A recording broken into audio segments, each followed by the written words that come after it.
ದರ್ಶನ್ ಇದ್ದಿದ್ರೆ ಎಷ್ಟು ಫ್ಯಾಮಿಲಿಗಳು ಊಟ ಮಾಡ್ತಿತ್ತು, ಎಷ್ಟು ವರ್ಷಗಳು ನಾವು ನೋಡಿದ್ದೀವಿ. ಯಾಕೆಂದರೆ ಅವೆಲ್ಲ ಒಂಥರ ಬಂಪರ್ ಪಿಕ್ಚರ್ಗಳು.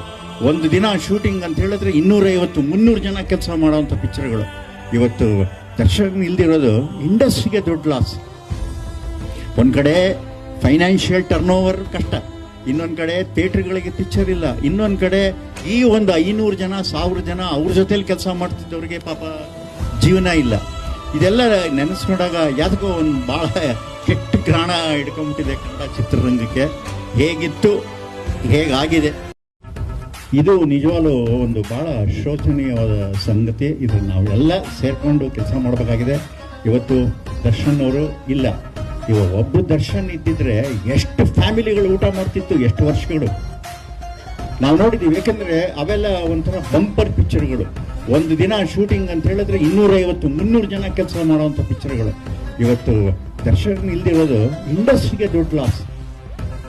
ಒಂದು ಕಡೆ ಫೈನಾನ್ಷಿಯಲ್ ಟರ್ನ್ ಓವರ್ ಕಷ್ಟ, ಇನ್ನೊಂದು ಕಡೆ ಥಿಯೇಟ್ರ್ಗಳಿಗೆ ಪಿಕ್ಚರ್ ಇಲ್ಲ, ಇನ್ನೊಂದು ಕಡೆ ಈ ಒಂದು 500 ಜನ 1000 ಜನ ಅವ್ರ ಜೊತೆಲಿ ಕೆಲಸ ಮಾಡ್ತಿದ್ದವ್ರಿಗೆ ಪಾಪ ಜೀವನ ಇಲ್ಲ. ಇದೆಲ್ಲ ನೆನೆಸ್ಕೊಂಡಾಗ ಯಾವ್ದಕ್ಕೋ ಒಂದು ಭಾಳ ಕೆಟ್ಟ ಗ್ರಾಣ ಹಿಡ್ಕೊಂಡ್ಬಿಟ್ಟಿದೆ ಕನ್ನಡ ಚಿತ್ರರಂಗಕ್ಕೆ.